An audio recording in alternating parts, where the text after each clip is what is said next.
since the football team game when he went 15 to 22, 2 touchdowns, career high 234 yards. Now since taking over, John, he's 68.8%, 8 touchdowns, 2 picks. His 2 touchdowns per game in 4 games since taking over equal 8. That is ahead of the pace that Garoppolo was on. Garoppolo had 16 touchdown passes in 10 games. I'm not counting the 11th game, which was the game he got hurt in. So 10 touchdowns or 16 touchdowns in 10 games for Jimmy, 8 touchdowns in 4 games for Brock. And how about this stat, John? A little PFF deep dive. On throws between 10 and 19 yards down the field, PFF calls this medium deep throws.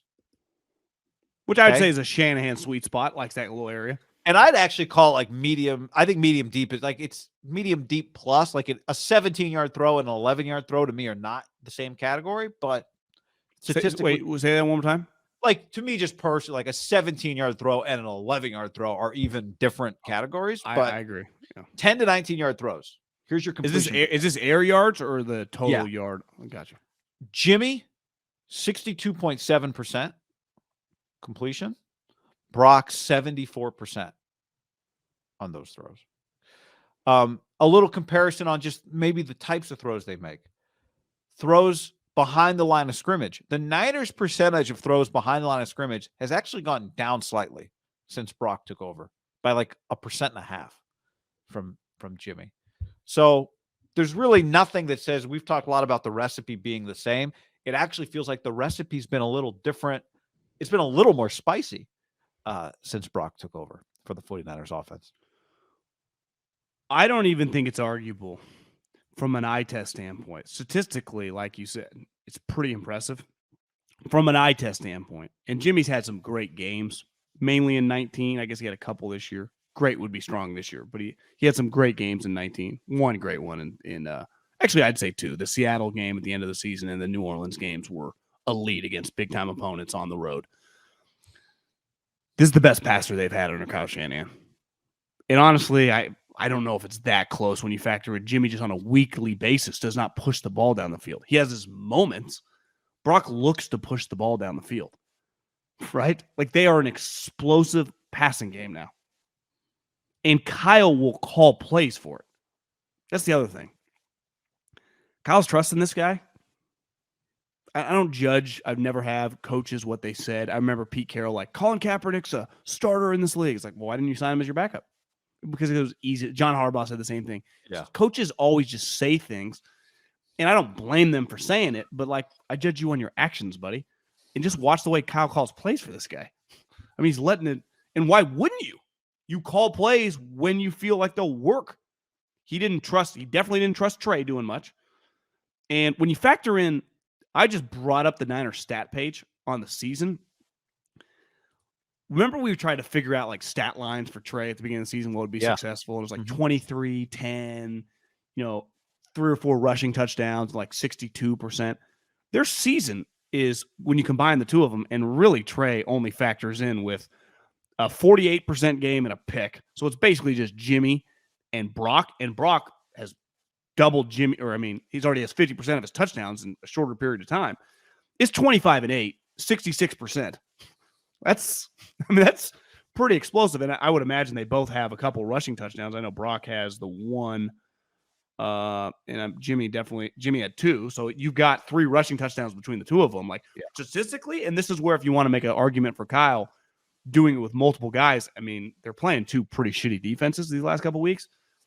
Brock throws, let's just say 3 more touchdowns. That number gets to 28, maybe a pick. 28-9. That would have been on the high end of anything we threw out there. Would have been. Now, the question is, here's an example. Sean in the chat says it just feels like they can score in the red zone. Well, the numbers don't reflect that. Like, they are 40% red zone touchdowns the last 3 weeks, which is down on their season average. But their touchdowns, like Ray had the long run, George had the long pass, have been like they score outside the red zone. George stole Ray's touchdown. Then George had the other catch. My point is, their points have gone up. They've been scoring outside the red zone. I'm just saying, I have also perceived what that commenter just perceived. Who said that? I already lost it. That they're scoring in the red zone more, as Sean. But the numbers say no. They're actually kicking more field goals. in the red zone than they were before. But whatever, you're right. You replace one. I'm just saying, like that has come up a lot. Here's my question on Brock. When you watch Brock Purdy, like this week, when you watch Niners Raiders, are you still watching Brock with some question of, is this real? No. You're not? Not really. I am. When I say, is this real? I don't view him as like a top 5 quarterback. I just view him as a really good player. I mean, what I mean by that is, are you viewing him like for the next 4 or 5 years, he's going to be a 69% passer and a 4-to-1 touchdown to interception ratio? No, I'm viewing him in the vacuum and the prism of the way I watched Jimmy. And when Jimmy was erect, I thought the Niners could win any game and just played normal at Jimmy's game. I think this guy is erect, not on the ground, injured.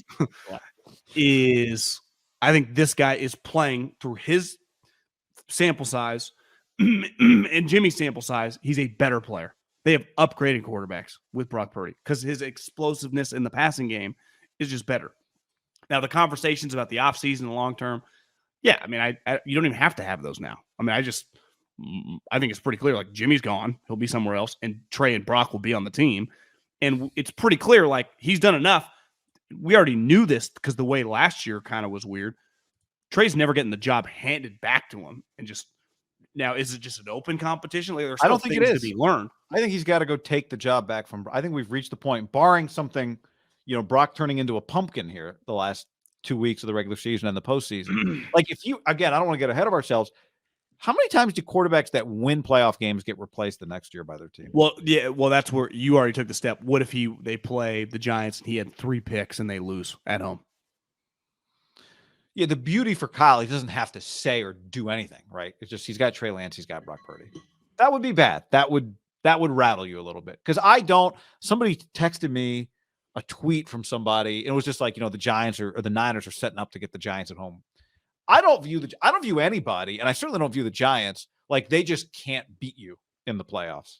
I don't. Like, I've watched them enough. I don't think they're great, but they got a few guys on deep. They could just, you wake up, you throw 2 picks in the first half, and you're in a game. That happens. Teams lose games they shouldn't lose. I know. I just think when you look at the group of quarterbacks, and listen, I don't think the Packers are some good team. But I do not see – I can't see Daniel Jones being the 49ers defense. I can't see Jared Goff being the 49ers defense. I can't see Taylor Heineke / Wentz being the 49ers like your defense. Scenario, you throw 3 picks, like all of a sudden it's not Daniel Jones against the 49ers defense. Yeah, that's what it would take. That's the only way one of those guys beats them is Purdy turning the ball. And it could – fumbles. I mean, we've seen guys fumble, right? Kittle's had one. Kyle Williams. Yeah. But I'm just saying, like, in regular season games with the 49ers, with Jimmy playing okay and fumbles, losing them games. Yeah. So the recipe, like defense, this defense is beating those guys. Now, can the other guys, does the offense turn the ball over? Purdy or special teams have some fuck ups? We've seen that. Well, maybe this is the way to put it. It used to be that Brock had to do spectacular things to get the job. Now, as long as he doesn't do something spectacularly bad, he has the job. Right? Yeah. He used to have to go above and beyond. Like, man, you really got to prove it. I'd say that's my point. I think he's earned it. Like, he's been awesome.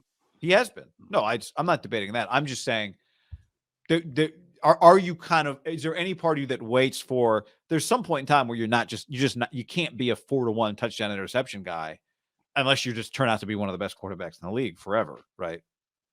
But this is what we talked about when Trey was inheriting this team. It's fucking loaded. Yeah, Debo's.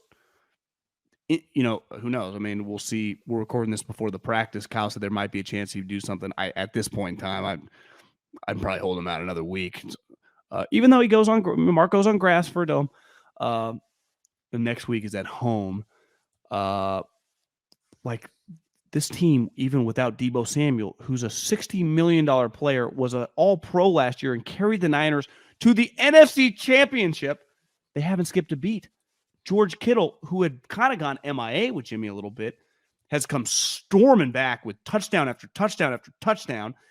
McCaffrey's just gets the job done. Ayuk's sweet. John, McCaffrey, best running back you've ever seen that somehow at the end of the day averages 3 yards a carry?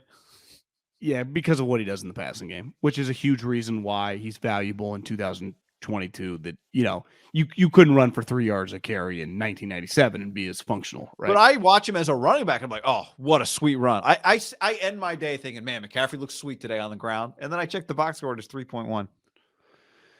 Yeah, I don't think it's going to be quote unquote playoffs or bust, right? Because part of it is going to be, remember last year with the Eagles?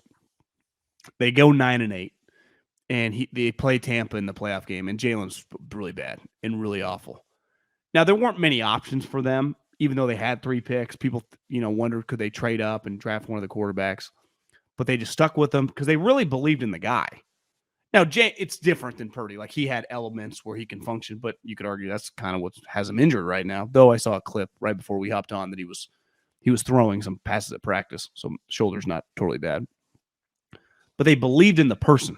Because part of the reason is like, Trey's a pretty big project, but we believe in the guy.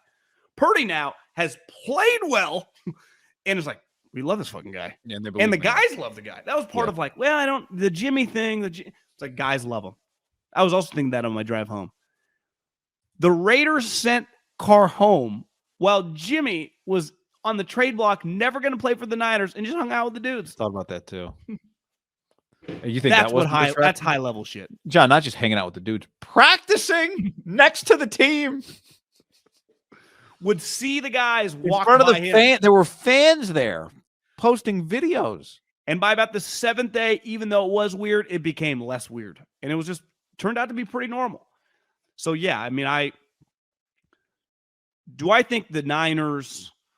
I do not think the playoffs are going to be easy. Like, if Brock Purdy was doing this, but he was Trey Lance and was drafted high, you'd be like, holy shit, it's on. They could beat any of these teams in the AFC. Give us the rematch the way this defense is playing with Andy. D'Amico, you got to throw a curveball. Don't let those quick, screens and end arounds. Like, you got to figure that one out, but they have a chance. I don't feel that.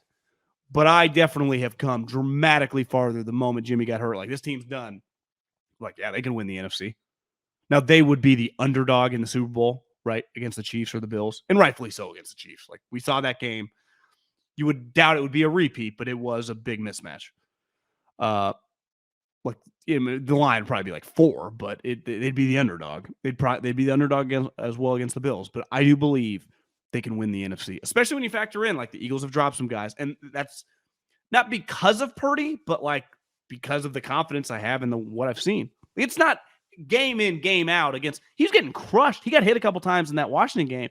Keep slinging it, guy. He's got an innate feel for like kind of scrambling around. How about the throwaway?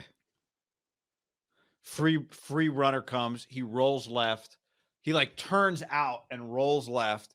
Then the guy like gets him pinned on the sideline. He does a 360 throw out of bounds. You remember that? Is that one of the best throwaways you've ever seen?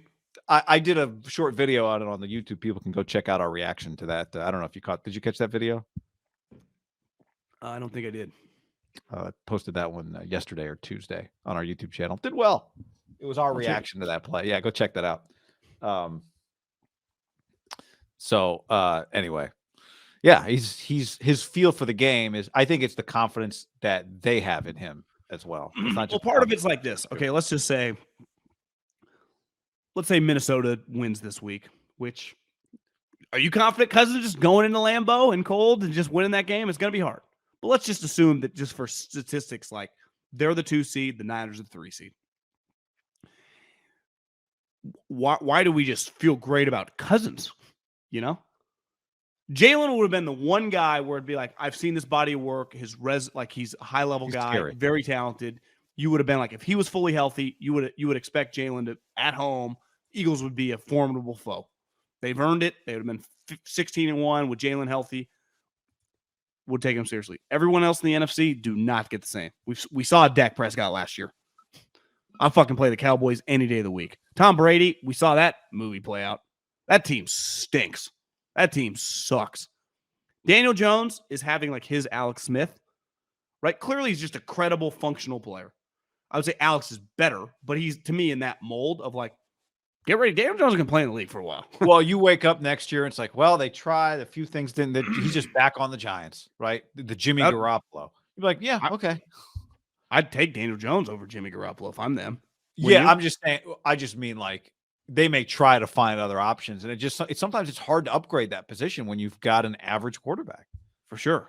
Geno, Jared Goff, like the Heineke Wentz. Purdy benefits, and the Niners just situation benefits a lot from the division, and the other side's way crazier. Hate to say it, but the Chargers are coming.